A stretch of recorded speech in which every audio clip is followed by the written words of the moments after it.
नमस्कार प्रिय विद्यार्थियों, वी के नॉलेज इलेक्ट्रिकल में आप सभी का स्वागत है। एनसीवीटी आईटीआई का पेपर कैसा आता है, आज मैं आपको एक ओरिजिनल पेपर दिखाने जा रहा हूं जो आपका ही हुआ है और सीबीटी एग्ज़ाम है। हम एम्प्लॉयबिलिटी स्किल का ये पेपर आपको दिखाने जा रहे हैं जो 23 दिसंबर 2021 को जो तीसरी शिफ्ट होती है 3 बजे से 5 बजे वाली, उसमें हुआ था। ये 2021 का है। 2022 में पैटर्न बाद में बदल दिया था तो क्वेश्चन की संख्या कम हो गई थी। हालांकि एम्प्लॉयबिलिटी स्किल में 25 क्वेश्चन है तो इस पेपर में भी 25 ही आते थे। वर्कशॉप कैलकुलेशन के भी 25 आया करते थे और थ्योरी के 50 आते थे। अब 38 आएंगे और वर्कशॉप कैलकुलेशन के 6 आएंगे। एम्प्लॉयबिलिटी स्किल जो सेकेंड ईयर वाले बच्चे हैं उनको हम ये पूरा ओरिजिनल पेपर जिसके 25 क्वेश्चन है आज इस वीडियो में करवाने जा रहे हैं। आप हमारे चैनल से पहली बार जुड़े हैं तो सब्सक्राइब कर लीजिए। एम्प्लॉयबिलिटी स्किल के इंपॉर्टेंट क्वेश्चंस की वीडियोस हम आपको दे चुके हैं और साथ ही थ्योरी का भी ओरिजिनल पेपर हमारे पास है, वो भी अपलोड करेंगे, आपको वो भी दिखाएंगे। तो नोटिफिकेशन बेल आइकन ऑन कर लीजिए, जैसे ही थ्योरी वाला पेपर अपलोड होगा आपको वो भी पेपर मिल जाएगा। और इसमें जितने भी क्वेश्चंस बताए गए हैं एक एक क्वेश्चन को ध्यान से पढ़कर जाना क्योंकि बहुत इंपॉर्टेंट है और ये सारे के सारे पेपरों में आते हैं। आगे बढ़ने से पहले रिक्वेस्ट करूंगा कि इस वीडियो को अपने दोस्तों तक शेयर जरूर करें ताकि एग्ज़ाम से पहले वो भी इसे देखकर जा सके। 23 दिसंबर 2021 का ये पेपर है। उसके बाद वर्ष 2022 में भी एग्ज़ाम हो गए और 23 में अब आपका एग्ज़ाम हो रहा है। चलिए दोस्तों, पहले क्वेश्चन से शुरू करेंगे और प्राइवेसी रीज़न की वजह से मैंने वो जो बच्चे का रजिस्ट्रेशन नाम और रोल नंबर है वो हाइड किए हुए थे, तो सीधे पहले क्वेश्चन से आपको लेकर चलता हूँ। अब 2-3 चीज़ें बताता हूँ। एम्प्लॉयबिलिटी स्किल की 5 वीडियो इंपॉर्टेंट वाली आपको दे चुके हैं। लगभग वो क्वेश्चन इसमें है, 25 क्वेश्चन है, तो थोड़ा सा स्पीडली चलेंगे ताकि फटाफट आपको बस क्वेश्चन पता लग जाए और उसका आंसर दिख जाए। क्वेश्चन पता लगे और आंसर दिख जाए, क्योंकि डिटेल और एक्सप्लेन करने की ज़्यादा ज़रूरत पड़ेगी नहीं, पहले कर चुके हैं, लगभग वही क्वेश्चन आए। पहला सवाल देखो, प्रेजेंटेशन के दौरान चर्चा करने के लिए कुछ महत्वपूर्ण बातों को याद करना है। यानी हम किसी को प्रेजेंटेशन दिखा रहे हैं तो उस दौरान क्या क्या ज़रूरी बातें बतानी है। कई बार क्या होता है कि एक टॉपिक पर जब हम बोल रहे होते हैं तो भूल जाते हैं, कोई दूसरा टॉपिक छूट जाता है। इसके लिए जो बोलने वाला यानी स्पीकर जो होता है ना, वो एक नोट्स तैयार करता है। तो स्पीकर नोट्स से हमें पता लगता है कि चलो इस टॉपिक पर बात हो गई, अब ये टॉपिक है, अब ये टॉपिक है। ठीक है, तो इसका सी उत्तर है। अच्छा क्वेश्चन है, मैं बता दूं आईटीआई में मोस्टली क्वेश्चन रिपीट होते हैं। तो ये क्वेश्चन जितने भी 25 है ना, इनको बहुत अच्छे से पढ़कर चले जाना। आपके पेपर में इन क्वेश्चनों के रिपीट होने की पूरी संभावना है। ठीक, अगले आइए सेकंड क्वेश्चन की तरफ बढ़ते हैं। क्या कह रहे हैं दूसरा क्वेश्चन, एक अच्छा संवाद क्या है, गुड कम्युनिकेशन क्या है। अगर आप ध्यान से पढ़ेंगे तो कम्युनिकेशन क्या होना चाहिए भाई, message is clear and direct. यानी आप जब बात कर रहे हैं तो सामने वाले को संदेश बड़ा स्पष्ट जाना चाहिए कि आप क्या बोलना चाह रहे हैं। ठीक है, बड़ा सिंपल सा है कि संदेश सीधा हो और स्पष्ट हो ताकि सुनने वाले को एक्चुअल पॉइंट आपका पता लग सके। ठीक, बहुत अच्छे क्वेश्चन है। इस ओरिजिनल पेपर के 25 क्वेश्चन रट देने हैं क्योंकि इनमें से बहुत सारे आपको देखने को मिल जाएंगे आपके पेपर में। ठीक, और हाँ, अभी तक आपने इस वीडियो को लाइक नहीं किया है तो प्लीज़ लाइक वाला बटन दबाइए। चैनल आपने सब्सक्राइब नहीं किया हुआ है तो कर लीजिए। इसी तरह का कंटेंट हम आपको समय समय पर प्रोवाइड करवाते रहते हैं। अभी आपके एग्ज़ाम शुरू होने तो आपके लिए भी इम्पोर्टेंट है। चलिए अगला सवाल, जॉब के लिए लोगों का चयन करने के लिए किसी भी कंपनी के लिए सबसे इम्पोर्टेंट डॉक्यूमेंट कौन सा है। मुझे हायर करने हैं कोई, मान लीजिए एम्प्लॉय, तो हम उसका क्या देखेंगे भैया, हम उसका रिज्यूम देखेंगे। हालांकि हम रिज्यूम को दूसरी भाषा में या शॉर्ट शब्द में सीवी भी बोलते हैं, सीवी। ठीक है, और रिज्यूम या सीवी हम देखते हैं जिसमें उसकी लिखी होती है कि क्वालिफ़िकेशंस क्या क्या है, एक्सपीरियंस कितना है, हॉबीज़ क्या है, वर्क एफिशिएंसी क्या है, सारी डिटेल उसमें होती है। अच्छा, इसका भी क्वेश्चन आया हुआ है कि रिज्यूम कैसा होना चाहिए, है ना, तो शॉर्ट एंड सटीक होना चाहिए। ठीक, चलिए फोर्थ क्वेश्चन की तरफ चलेंगे। सवाल कह रहा है कि टुक एक फॉर्म है और आपको इसे पैसिव वॉइस में बदलना है। वॉइस होती है दो, active voice, passive voice. Active voice होती है सक्रिय और पैसिव कहती है कि ऐसा हुआ था, मतलब उसको भूतकाल में ले जाना है, पास्ट बना देना है। टुक का मतलब होता है लेना या लिया, तो इसको हम पास्ट बनाएंगे तो क्या होगा, वाज टेकन, या बहुवचन है तो वर टेकन, लिया गया। ठीक है, लिया गया था, वाज मतलब था या थी बनाना है उसको। ठीक है, तो वाज और वर और टेकन आएगा। ठीक है, चलिए पांचवा क्वेश्चन देखो, काफ़ी अच्छे क्वेश्चन है। देखो ये ओरिजिनल आंसर की है। मैं आपको कुछ चीज़ें और बताऊं। चूज एन ऑप्शन लिखा हुआ है ना, ये तो है जो स्टूडेंट ने सेलेक्ट किया था वो, और करेक्ट आंसर ये है एक्चुअल जो आंसर की वाले आंसर है ना वो। ठीक है, तो हमें जो करेक्ट आंसर है ना उसकी तरफ ध्यान देना है, चूज एन ऑप्शन की तरफ मत जाना। ऑफिशियल आंसर की है तो जैसा है एज इट इज़ हम आपके सामने ले आए। पहली बार ओरिजिनल पेपर देख रहे हैं आप, हूबहू पेपर। ठीक है, क्वेश्चन, निश्चित स्तर पर किसी चीज़ की गुणवत्ता बनाए रखने क्या कहलाती है? यानी एक सर्टेन लेवल पर, हम साधारण भाषा में तो उसे टिकाऊपन बोलते हैं। ये है ना, हिंदी में टिकाऊपन ही है। ठीक है, और इंग्लिश में इसे बोलते हैं सस्टेनेबिलिटी। कोई भी चीज़ सस्टेन करना, टिकाऊपन बोलते हैं कि मजबूत कितनी है। ठीक है, जो अपनी क्वालिटी को बनाए रख सके। मार्केट से आप कुछ भी चीज़ लेकर आए तो हम यही देखते हैं, है ना, कि उसमें एफिशिएंसी कितनी है, टिकाऊपन उसका कितना है। चलिए अगले सवाल की तरफ। अपना स्वयं का व्यवसाय स्थापित करना है और इसके लिए रिस्क उठानी पड़ती है। आप ऐसे आदमी को क्या बोलेंगे? वर्तमान में सबसे अच्छा एक शब्द चल रहा है जिसे बोलते हैं स्टार्टअप। खुद की बिजनेस करने वाले को बोलते हैं उसने स्टार्टअप कर रखा है, और वैसे इसका नाम होता है एंटरप्रेन्योर। एंटरप्रेन्योर बोल दो या एंटरप्रेन्योर बोल दो, एक ही बात है। शुद्ध हिंदी में इसे बोलते हैं उद्यमी। क्या बोलते हैं? उद्यमी। बिजनेसमैन नहीं बोलेंगे। बिजनेसमैन वो भी होता है जो उसके साथ पार्टनर में जाए। ठीक है, स्वयं का काम आपने बनाया है, स्टार्टअप जिसने किया हो उसको एंटरप्रेन्योर बोलते हैं। और आजकल इसका, अब देखो यहाँ तो इन्होंने क्या किया है, इंग्लिश और हिंदी दोनों एक ही चीज़ दे दी। आजकल इसका शुद्ध हिंदी लिखा हुआ आएगा तो शुद्ध हिंदी होता है उद्यमी। राइट, उम्मीद करता हूँ क्वेश्चन आपको बहुत अच्छे से समझ में आ रहे होंगे। ठीक है ना। चलिए, दोस्तों से शेयर करने वाली बात एक बार फिर बोलूँगा, इस वीडियो को पहुँचाइए उन तक, ज़रूर आगे बढ़ाने का काम आपको करना है। इमोजी क्या है? अरे कितना अच्छा क्वेश्चन है। व्हाट्सएप पे सब चैटिंग करते होंगे तो क्या क्या ऑप्शंस आते हैं? हंसने का भेज दिया, रोने का भेज दिया, लगाते ना इमोजी, उसी को बोलते हैं। ये फीलिंग शेयर करने का एक ऑप्शन है, बिना बोले कर दो। नॉन वर्बल कम्युनिकेशन की श्रेणी में रखा गया है इनको। कम्युनिकेट भी करती है और नॉन वर्बल है, यानी बिना बोले कम्युनिकेट करना, अपने एक्सप्रेशंस शो करना, अपने मूड के बारे में बताना। राइट, डी ऑप्शन आएगा, आवर मूड और आवर सिचुएशंस। यानी हम इमोजी का इस्तेमाल कैसे करते हैं, हमारा मूड कैसा है। अगर कोई जोक सुन करके हंसी आती है तो आप हंसने वाली इमोजी भेजते हो कि नहीं? बताओ, करते हो कि नहीं करते हो? यस। अगले सवाल की तरफ बढ़ेंगे। क्या कह रहा है? किसी भी बिजनेस के मुख्य केंद्र कौन है? भैया बिजनेस किससे चलता है? कंज्यूमर से, कस्टमर से। ग्राहक चाहिए हमें। इससे आसान क्वेश्चन क्या होगा कोई भी? किसी भी बिजनेस के लिए उसका सेंटर पॉइंट होता है उसके ग्राहक की। मार्केट में कंज्यूमर कैसे है, डिमांड कितनी है। हम कोई ऐसा बिजनेस कर रहे हैं जिसकी मार्केट में डिमांड ही नहीं, कोई ग्राहक ही नहीं है, तो कैसे वो बिजनेस आपका सक्सेस होगा? राइट, सी उत्तर आएगा, कंज्यूमर या कस्टमर ऑप्शन कर देना। क्वेश्चन बहुत शानदार है, आपके पेपर में आ सकते हैं।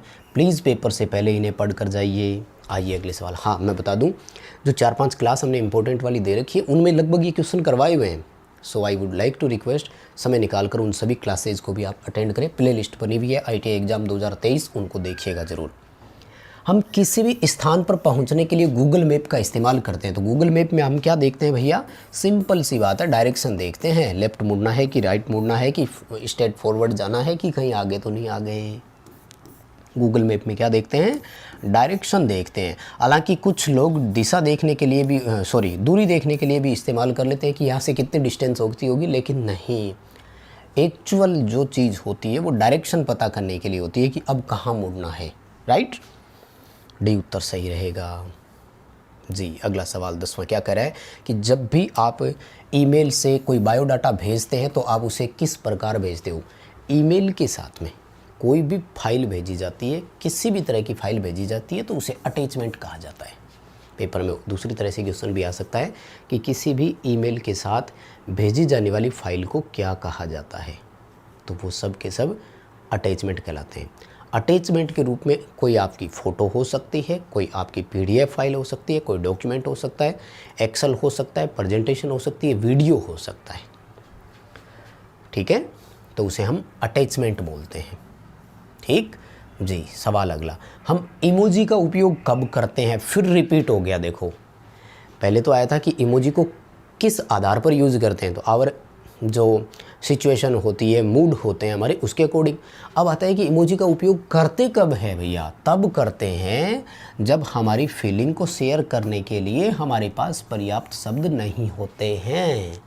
ठीक है, जब फीलिंग शेयर करने के लिए हमारे पास पर्याप्त शब्द नहीं होते हैं तब हम इमोजी का इस्तेमाल करते हैं। बहुत साधारण ऑप्शन है, बाकी ऑप्शन अगर आप पढ़ेंगे तो कोई दिक्कत नहीं है, समझ जाएंगे आप। क्वेश्चन इतने आसान है, इस लेवल के है कि अगर आप एक बार पूरा क्वेश्चन पढ़ेंगे तो वहाँ पेपर में गलत होने की संभावना है ही नहीं। ठीक है ना, अच्छे से करके आना। 25 क्वेश्चन आएंगे एम्प्लॉयबिलिटी स्किल के, 38 आएंगे थ्योरी के, 6 आएंगे मैथ के, 6 आएंगे ड्राइंग के, टोटल आपके क्वेश्चन आएंगे 75। ठीक है, आइए। फिक्स, मेजर, पुल, लिफ्ट, ग्राइंड, मिक्स, ऑपरेट, ये सारे के सारे क्या है? क्रियात्मक शब्द है। कौन से शब्द है? क्रियात्मक शब्द, जिसमें ये बताया जा रहा है कि क्रिया करनी है। समझ रहे हैं? काम को फिक्स कर दो, मेजर यानी माप ले लो, पुल यानी खींचिए, लिफ्ट यानी उठाइए, ग्राइंड कर दीजिए, मिक्स कर दीजिए, प्रचालित कीजिए। तो ये सारे किस में आएंगे?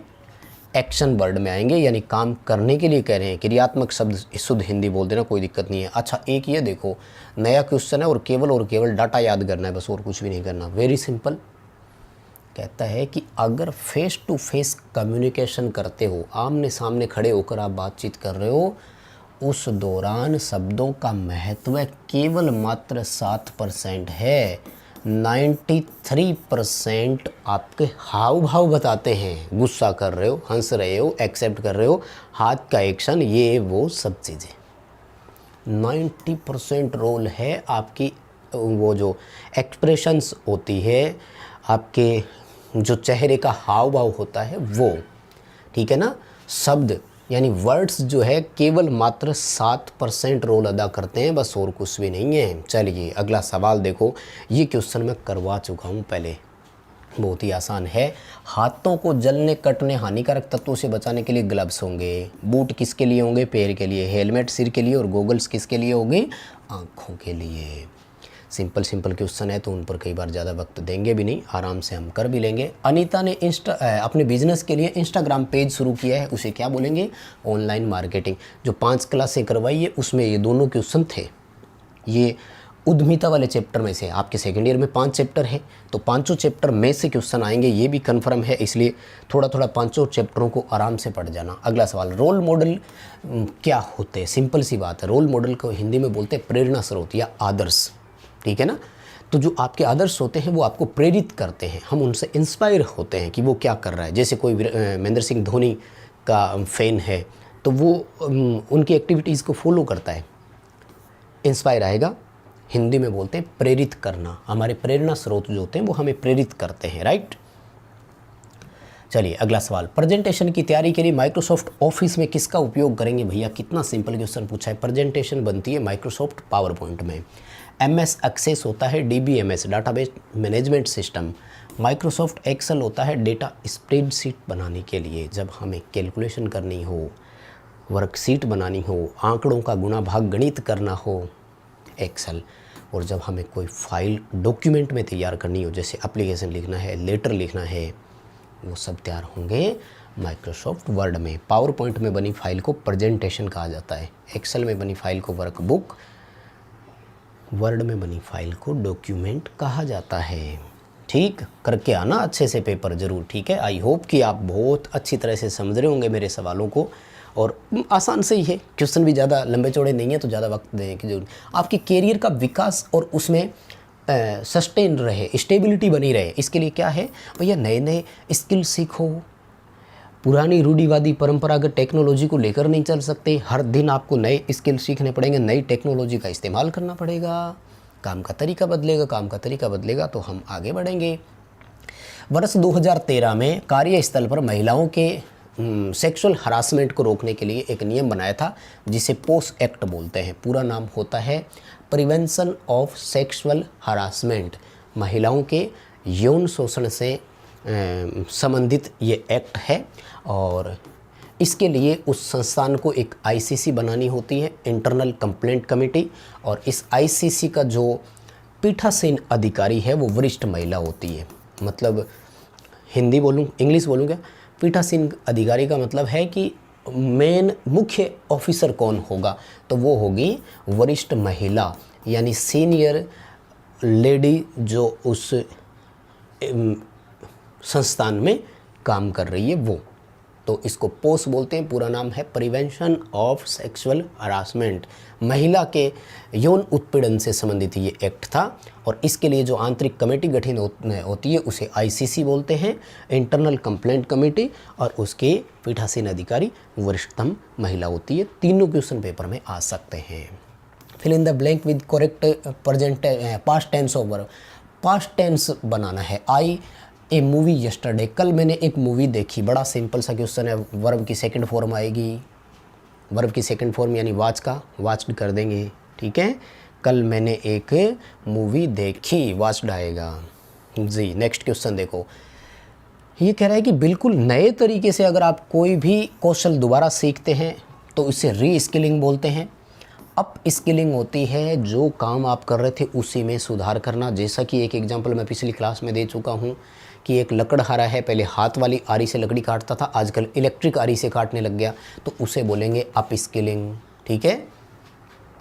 और ये कहलाता है री स्किल। जैसे एक काम अलग था, अब दूसरा काम ही अलग तरीके से कर रहे हो आप, काम चेंज हो जाएगा तो री स्किल बोलेंगे, और उसी काम में टेक्नोलॉजी का सुधार आएगा तो उसे क्या बोलेंगे, अप स्किलिंग बोलेंगे। आई होप कि समझ रहे होंगे। क्वेश्चन देखिए, जब हम हमारी आवाज़ का उपयोग करके टाइप करते हैं तो हम किसका उपयोग करते हैं। देखो आजकल है ना वॉइस रिकॉग्निशन फीचर आ गए, जैसे कोर्टाना, एक वो वर्ड अभी चल रहा है ना गूगल में, क्या एलिसा बोलते हैं क्या उसे, वाटसन और सीरी, कई तरह के हैं।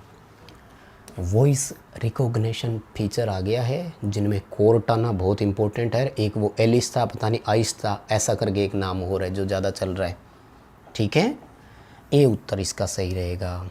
ये सारे क्वेश्चन करवाए हुए हैं इसलिए ज़्यादा हम डिटेल से इन पर बात नहीं कर रहे हैं। अगला सवाल, the immediate surrounding to the place you live is called.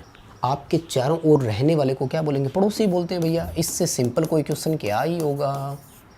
हमारे चारों ओर जो भी रहते हैं उन्हें हम क्या बोलते हैं, पड़ोसी, नेबरहुड बोलेंगे, गाँव थोड़ी बोलेंगे उसको, ठीक।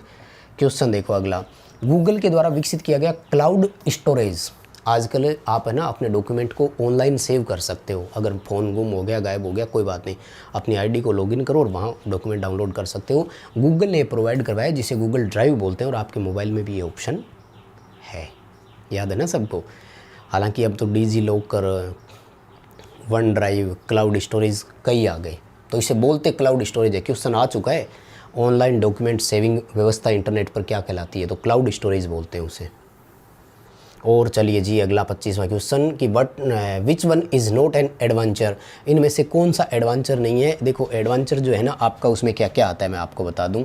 सर्फिंग आएगा, और माउंटेन पहाड़ क्लाइंब चढ़ते हैं वो भी आएगा, ट्रैकिंग भी आएगा, ड्राइविंग नहीं आएगा इसमें आपका, ठीक है। तो ये थे आपके 25 क्वेश्चन, ठीक है। अब आगे वर्कशॉप कैलकुलेशन एंड साइंस शुरू हो गई, उसके 25 क्वेश्चन है तो वो मैं आपको अगली क्लास में करवाऊंगा। उम्मीद करता हूँ कि ये क्लास आपको बहुत अच्छे से पसंद आई होगी। लाइक वाला बटन दबाएंगे, चैनल सब्सक्राइब कर लीजिए और अपने दोस्तों तक इसे ज़रूर पहुँचाइए। डिस्क्रिप्शन में लिंक दिया हुआ है, हमारा एंड्रॉइड ऐप भी डाउनलोड कीजिए और टेलीग्राम ज्वाइन कर लीजिएगा। बहुत बहुत धन्यवाद।